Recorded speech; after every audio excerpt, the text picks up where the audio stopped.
La Chine a nourri une civilisation ininterrompue depuis 5 millénaires.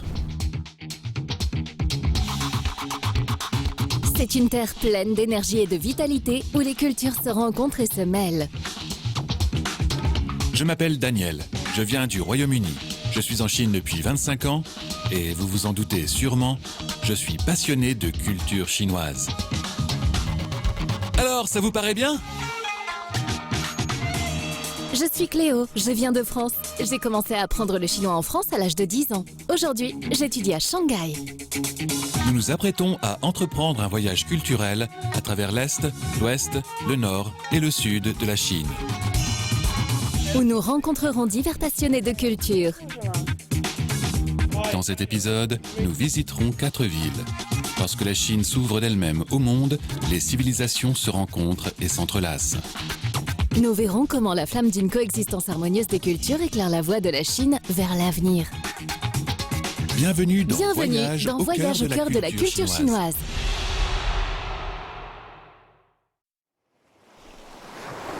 Si vous voulez ressentir la rencontre de civilisations diverses, il faut venir à Quanzhou.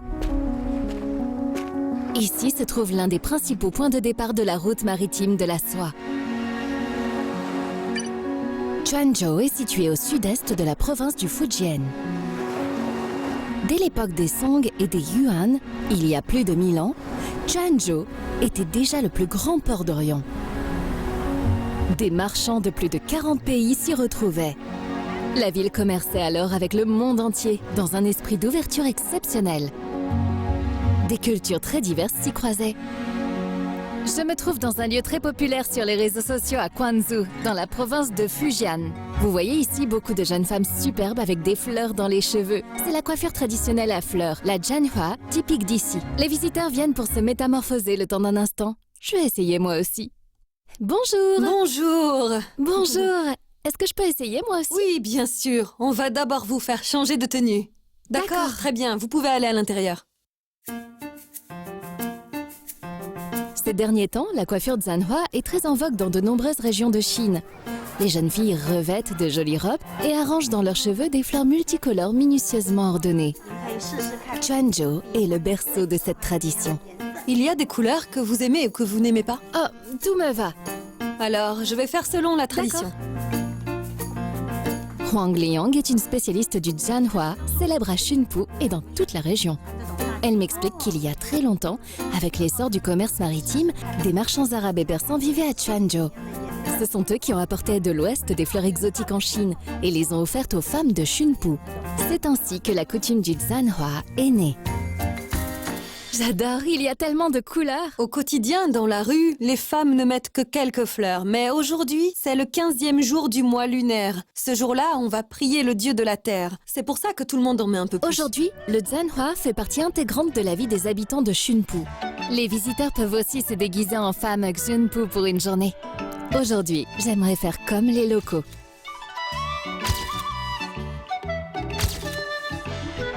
Le Jianhua est désormais reconnu comme patrimoine culturel immatériel de Chine. En 2024, Huang Liang a présenté le Jianhua en France et a ébloui le public. À vos yeux, quel genre de ville est Quanzhou?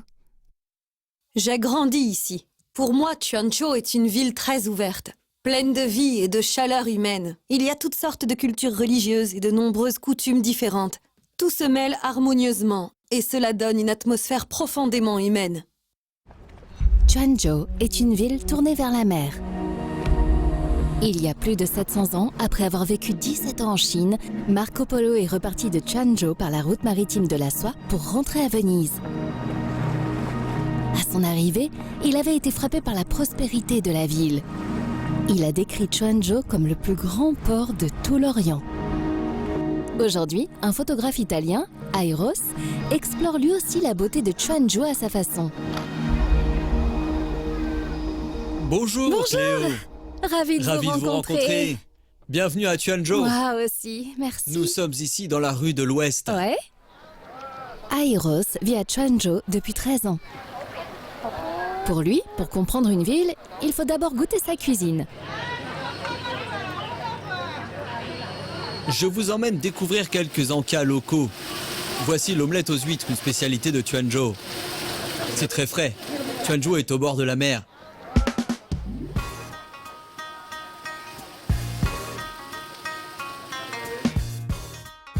C'est délicieux. Aéros est passionné de photos. C'est un photographe professionnel. Appareil à la main, il a sillonné presque tous les recoins de Quanzhou.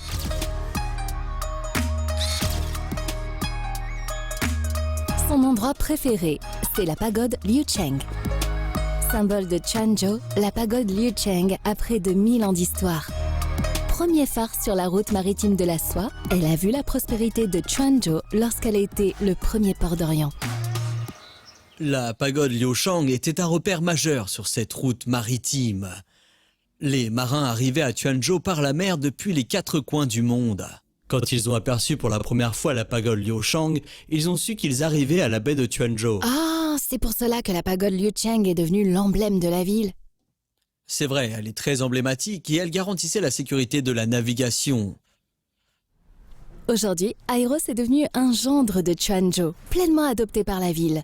Plus il découvre la ville, plus il utilise ses photographies pour partager la beauté de Quanzhou au-delà des frontières. Pourquoi aimez-vous autant Quanzhou ? Quanzhou est unique. C'est une ville internationale, ouverte et plurielle. Tout cela vient de son histoire millénaire. Marco Polo parlait déjà des habitants de Quanzhou. Il disait qu'ils étaient paisibles et vivaient heureux. Vous trouvez dans les rues tout ce dont vous avez besoin. L'harmonie est partout.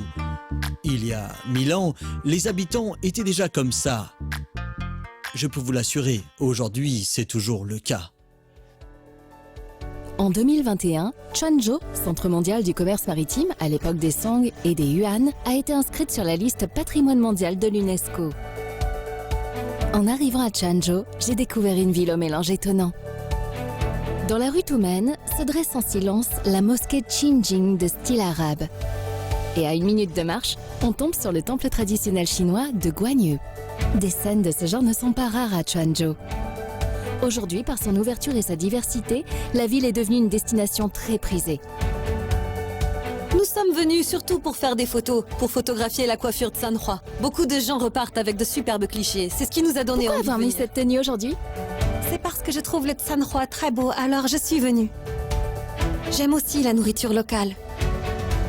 C'est déjà ma 4e fois ici. Ici, c'est une ville très ouverte et chaleureuse, parce que ses cultures sont extrêmement variées. La ville est vraiment animée, c'est vraiment une ville millénaire. Regardez comme ces bâtiments sont beaux, il y a comme un parfum d'ailleurs.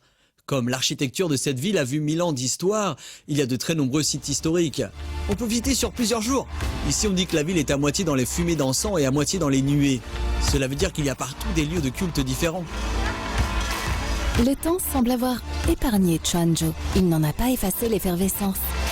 Il a laissé à la ville un style et un charme qui n'appartiennent qu'à elle. Le brassage des cultures a façonné Quanzhou. Il a aussi contribué à forger le caractère unique de la culture chinoise.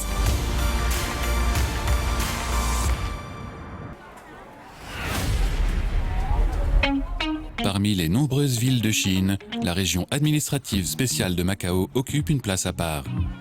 La ville est petite, mais incroyablement diverse. Elle a conservé un centre historique où se répondent architecture chinoise et occidentale. Il se compose de 22 bâtiments et de 8 places. On y trouve des styles architecturaux chinois et occidentaux. Les formes sont variées et les couleurs très riches. Et leur construction s'étend sur plus de 4 siècles.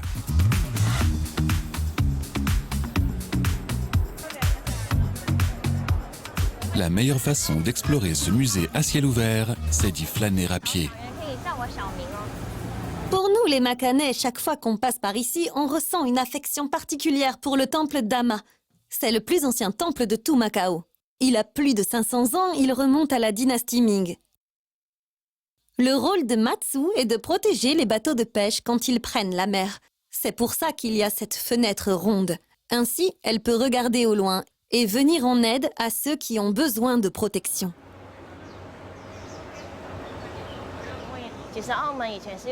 Chen Fuming est née à Macao et a grandi dans la province chinoise de Taïwan. En 2014, lorsqu'elle est revenue à Macao, elle a tout de suite été fascinée par la diversité de son architecture.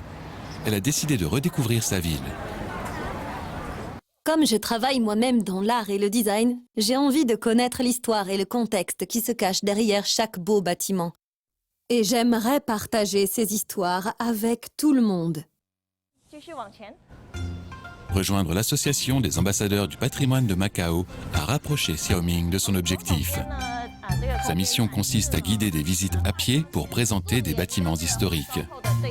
Ces activités plaisent beaucoup aux jeunes Macanais. Prochaine étape, la grande demeure de la famille Chang. Ce bâtiment de style Lingnan a été construit en 1869. C'était la résidence de Zhang Guanyin, grand industriel de la Chine moderne. Vous voyez la partie blanche au-dessus de l'inscription Tong Frangdi, le nom de la demeure. De quoi est fait ce blanc qui remplit les ouvertures? Essayez de deviner. 3, 2, 1. Alors, des coquillages. C'est ce qu'on appelle une fenêtre en nacre, une fenêtre en coquille d'huître. Elle est fabriquée à partir de coquilles d'huître polies. Au-dessus, vous voyez des lamelles.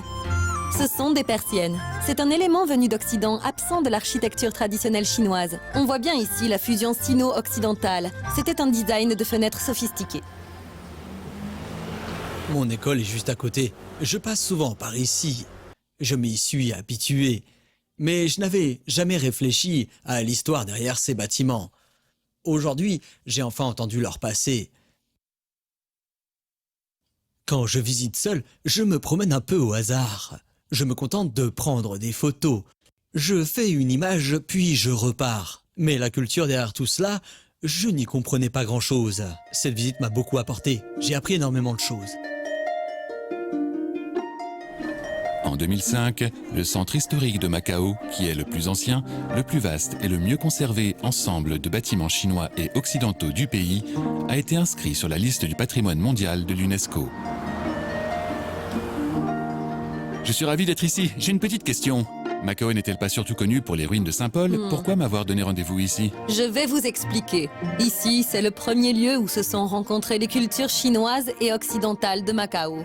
On appelle cet endroit la place de Yapojing. Vous voyez toutes ces petites maisons autour. Elles sont toutes d'un style européen. Oui, avec ses volets à persiennes. C'est ça. Quand les Portugais sont arrivés à Macao, ils se sont installés et ont prospéré ici. Ces maisons formaient autrefois leur quartier de vie. Et c'est ici qu'ils trouvaient l'eau nécessaire pour vivre. Sans cela, impossible de s'installer. Exact. Depuis le milieu du XVIe siècle, Macao est devenue l'une des portes d'entrée de la Chine sur le monde. Des missionnaires et des commerçants venus d'Europe, d'Asie, d'Afrique ont pris pied dans le centre-ville. Et ils ont vécu avec les habitants locaux. C'est une des raisons de l'aspect unique de Macao. Les styles architecturaux occidentaux de la fin de la Renaissance, mêlés aux éléments traditionnels des maisons du Lingnan, ont été préservés ici, l'un à côté de l'autre. Nous, les Chinois, nous n'avons aucun problème à voir les poutres à l'air libre. Cela nous semble très naturel. Exact. Mais les Occidentaux n'aiment pas trop ça. Pour eux, il faut un plafond suspendu pour cacher tout ça. C'est comme cela qu'apparaissent les faux plafonds. Dans une grande maison chinoise, on trouve donc parfois un plafond à l'européenne. Au milieu du XXe siècle, les descendants de la famille Zhang se sont dispersés à travers le continent. La maison s'est transformée en logement de location. On dit qu'à son apogée, plus de 70 familles y vivaient. À force d'usage et avec le temps, la demeure s'est peu à peu dégradée. En 2001, le Bureau de la culture de Macao a lancé un chantier de restauration. Cette vieille demeure centenaire a enfin retrouvé son éclat. Ce travail de restauration à l'identique a duré 8 ans. Sur ce point, Macao est vraiment singulière. On y retrouve une influence portugaise et pourtant tout se fond harmonieusement avec le style chinois. Le résultat ne choque jamais. Les Macanais ne trouvent rien d'étrange à cela. C'est vrai. Quand on vient ici, on peut voir que Macao est une ville très ouverte. Elle accueille des influences très diverses. C'est une vraie ville portuaire ouverte sur le monde.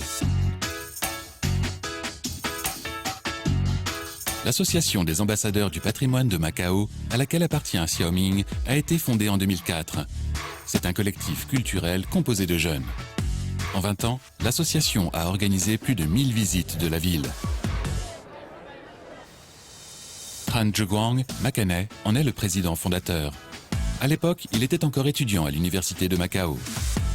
Avec quelques amis partageant les mêmes idées, il a créé cette association pour transmettre aux jeunes générations la culture plurielle de Macao. Les habitants de Macao, et en particulier les jeunes, ont un sentiment d'appartenance historique et culturelle de plus en plus fort. Si nous pouvons organiser autant d'activités, c'est parce que nos jeunes sont profondément attachés à nos bâtiments historiques. C'est ce qui permet à ces événements de prospérer. C'était au départ une initiative toute simple. Et sans qu'on s'en rende compte, 20 ans ont passé. La plus grande cérémonie du prix des ambassadeurs du patrimoine s'est tenue au jardin du fort Gouya. Aujourd'hui, Tran Zheguang est cadre intermédiaire au gouvernement de Macao. Il continue de participer activement au recrutement de bénévoles. Une nouvelle session de formation vient de débuter. Cette année, 35 nouveaux bénévoles rejoignent l'association. Ils participeront aussi aux visites guidées de l'association. Depuis plus de 4 siècles, on voit ici la rencontre des cultures d'Orient et d'Occident. Elle montre aussi comment des traditions religieuses très diverses parviennent à coexister. Et tout cela se manifeste sous de multiples formes dans cette petite ville. Les jeunes nés après 2000 ou 2010 connaissent parfois mieux le patrimoine de Macao que les plus anciens. 400 ans de respect de la tradition et d'accueil des cultures multiples ont façonné le visage unique de Macao.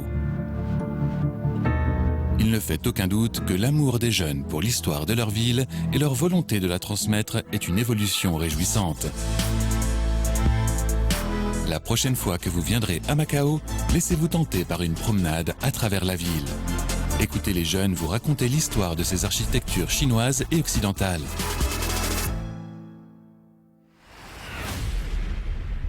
Gugong, autrefois appelée la Cité interdite, était le palais impérial sous les dynasties Ming et Qing. Aujourd'hui, c'est le musée du palais. En plein été à Beijing, la température dépasse les 40 degrés. Mais cela n'entame en rien l'enthousiasme des visiteurs. Les gens mettent de jolies tenues et viennent ici pour prendre des photos.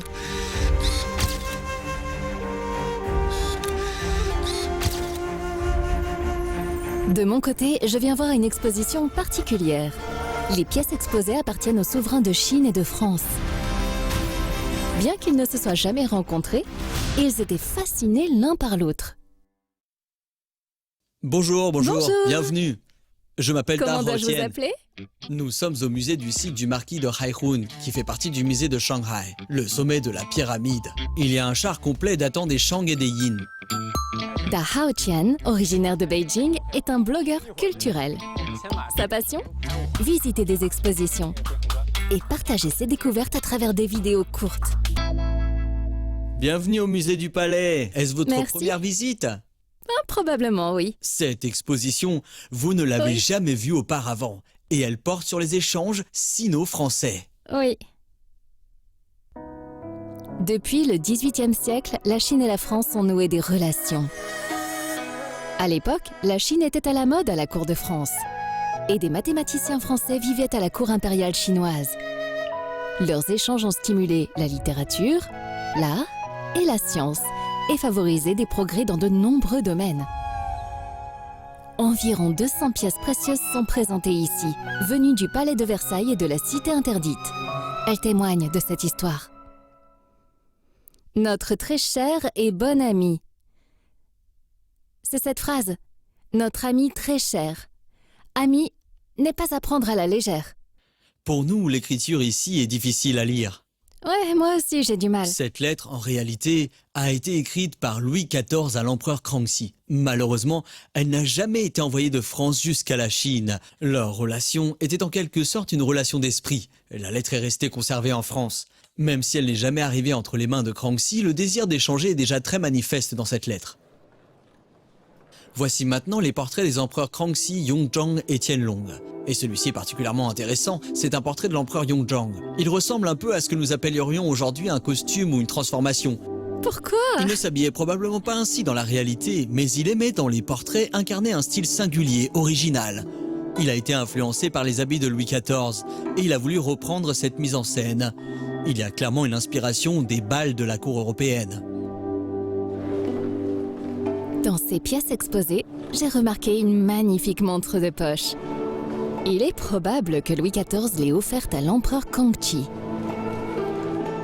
Le cadran porte des fleurs de lys d'or, symbole de la monarchie française. La couverture est gravée du portrait de Louis XIV. Étonnamment, l'intérieur du mécanisme est orné d'un dragon chinois. Cette montre est clairement un témoin matériel des échanges entre les deux souverains.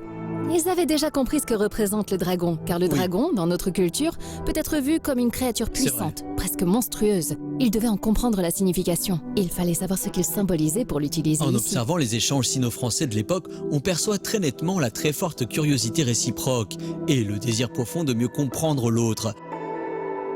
C'est pour cela qu'ils voulaient montrer leur création et créer un véritable lien culturel. C'est ainsi que tous ces éléments se retrouvent réunis dans un seul objet. La pensée confucéenne s'est elle aussi diffusée en Europe à cette époque. L'événement fondateur fut la publication du livre Confucius Sinarum Philosophus. Ce texte en latin compilait les grands principes du confucianisme et révélait pour la première fois en Europe la vision du monde des lettrés chinois. Ce courant a influencé de nombreux philosophes européens. Voltaire notamment en a été largement inspiré. Il a beaucoup puisé dans la pensée chinoise et cela a nourri le mouvement des Lumières, apportant de nouveaux axes de réflexion. C'est pourquoi les échanges culturels ne se limitaient pas à des objets ou à des cadeaux. C'est aussi un échange intellectuel profond et il a fait naître de nombreuses idées nouvelles dans la société. Sur la base du respect mutuel, Chine et France n'ont cessé de s'inspirer mutuellement, contribuant au dialogue entre les civilisations. Les échanges humains n'ont jamais cessé. Je suis ravie de voir une exposition consacrée aux relations sino-françaises. C'est une exposition majeure. Beaucoup de visiteurs viennent à Exprès pour cela. Ils s'intéressent sincèrement à ce dialogue. Et je trouve cela passionnant. Je me sens complètement inspirée. Cette visite m'a appris énormément de choses. L'histoire a prouvé si souvent que les civilisations du monde sont plurielles. Les relations sino-françaises montrent que l'échange culturel est la meilleure voie pour se comprendre et pour rapprocher les peuples.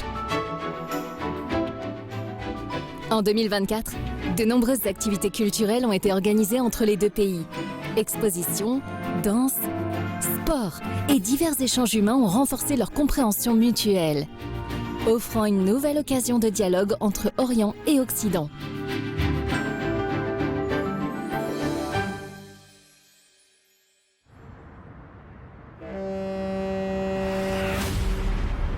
Shanghai est l'une des villes les plus internationales de Chine. C'est une fenêtre sur la Chine pour le reste du monde. C'est le centre économique du pays, un centre financier, le cœur des échanges commerciaux et un grand centre du transport maritime, ainsi qu'un pôle d'innovation scientifique et technologique. Shanghai est surnommée la ville magique. C'est une métropole débordante d'énergie. Les cultures d'Orient et d'Occident s'y croisent et se répondent. La ville magique dévoile au monde des visages multiples.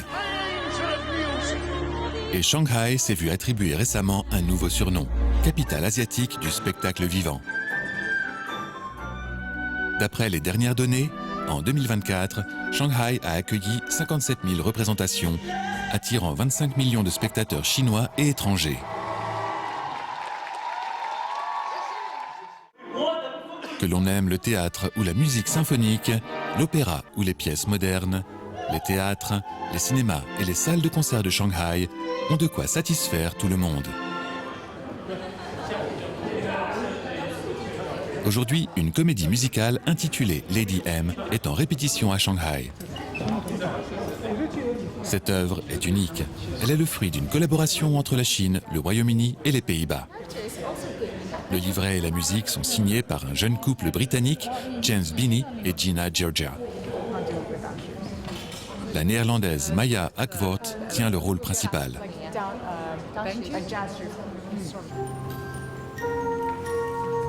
L'histoire adopte le point de vue de Lady Macbeth et raconte le destin tragique du couple Macbeth.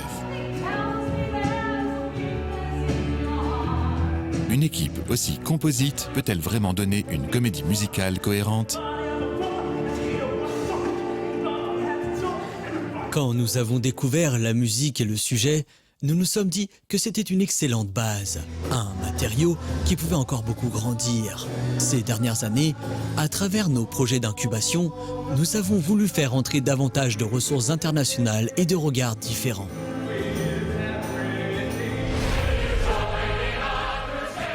Les comédies musicales ont émergé tôt à Shanghai. Dès 2002, la ville a été pionnière en introduisant pour la première fois en Chine continentale la comédie musicale classique Les Misérables. En 20 ans, Shanghai est passé de l'importation de versions originales aux adaptations locales puis à la création de ses propres œuvres, mettant en place un véritable marché et un écosystème de la comédie musicale.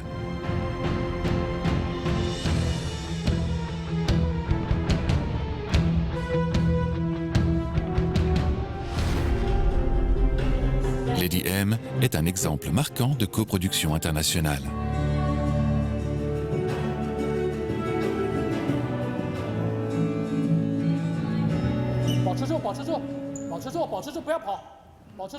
Après mûre réflexion, Fei Yuanhong a fait appel au metteur en scène de comédie musicale de Shanghai, Xu Jun. Jeune force de la scène musicale shanghaïenne, il a choisi de prendre des risques et d'innover franchement.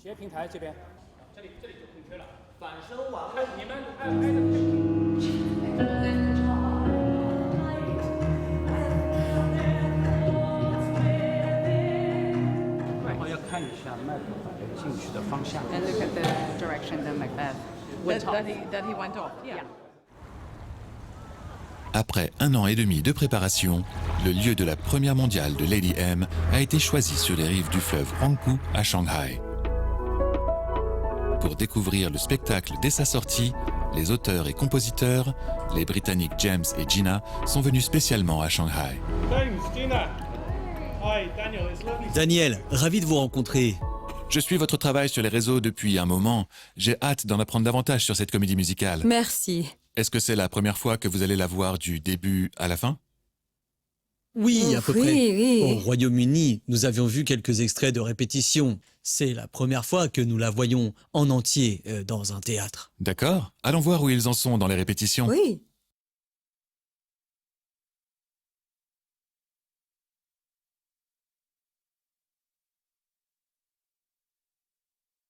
Bonjour.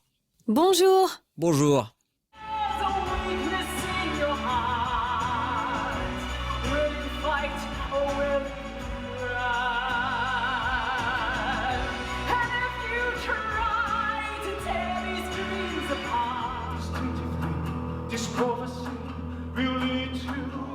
Votre interprétation en anglais est vraiment remarquable. La représentation est une vraie réussite. Vous avez tous été excellents. Comme le disait Gina, vos voix sont magnifiques. Et l'émotion est parfaitement juste. Les mouvements sont pleins de force. Tout fonctionne à merveille. Merci d'avoir tant donné pour cette pièce. Nous avons vraiment hâte d'assister à la première demain.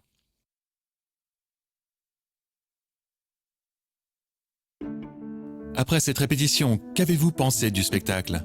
A-t-il dépassé vos attentes ou vous a-t-il déçu? En voyant la troupe aujourd'hui, j'ai été à la fois surpris et très ému.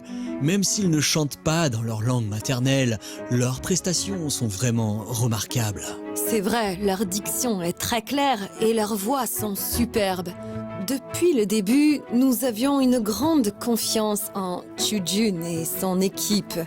Lors de nos premiers échanges, nous avons vu qu'ils comprenaient parfaitement nos intentions. En chinois, lorsque des personnes de pays différents ont un enfant ensemble, on appelle cet enfant Hunshui, un enfant métis. Le casting international que nous voyons aujourd'hui est un magnifique bébé métis. Et c'est une équipe véritablement internationale. Des Néerlandais, des Britanniques, des Chinois, tous unis pour la même création.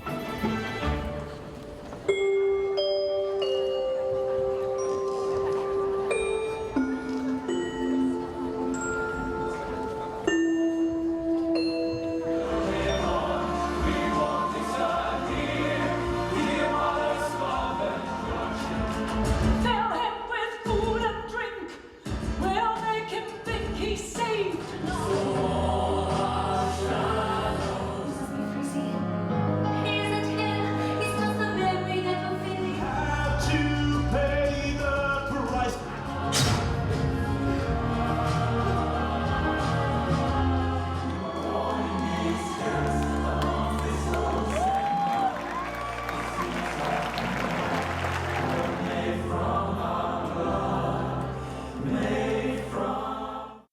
En voyant la réaction du public, on devine aisément à quel point la représentation a été réussie.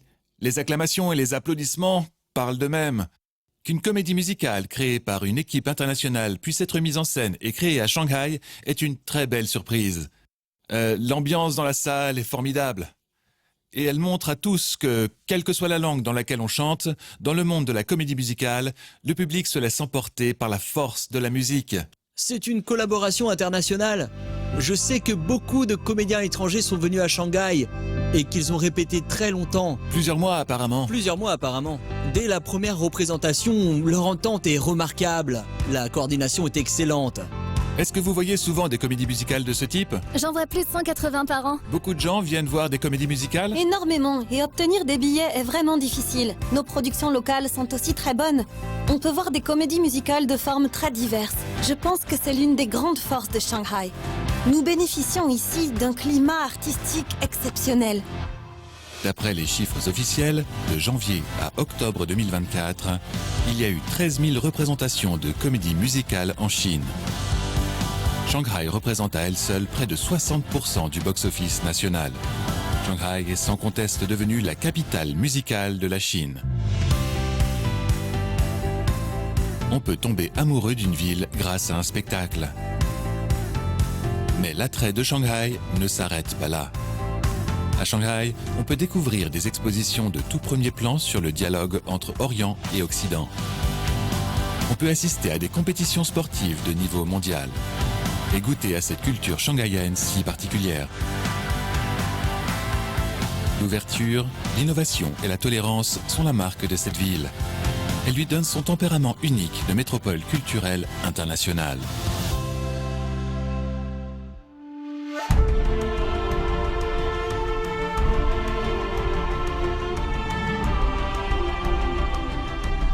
À mes yeux, c'est en s'appuyant sur l'ouverture et le respect mutuel des cultures que l'on découvre ce que chaque civilisation a de plus précieux. Lorsque la Chine rencontre le reste du monde, l'ouverture, le dialogue et l'inspiration réciproque restent des thèmes constants. C'est aussi la raison pour laquelle, après 5000 ans, la civilisation chinoise demeure si vivante.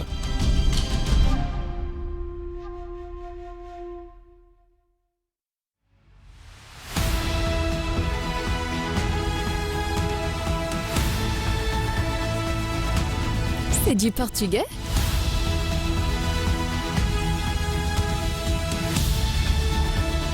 Je peux comprendre. Je me suis fait avoir. Je croyais que les pastéis de nata venaient du Portugal et finalement ce sont nous les Anglais qui les avons faits. Incroyable. Celui-ci a l'air délicieux. Finalement, nous les Anglais, on sait les faire.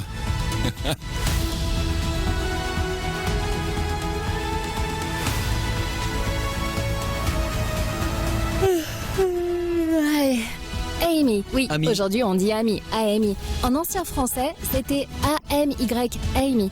Ça ressemble à de la cursive.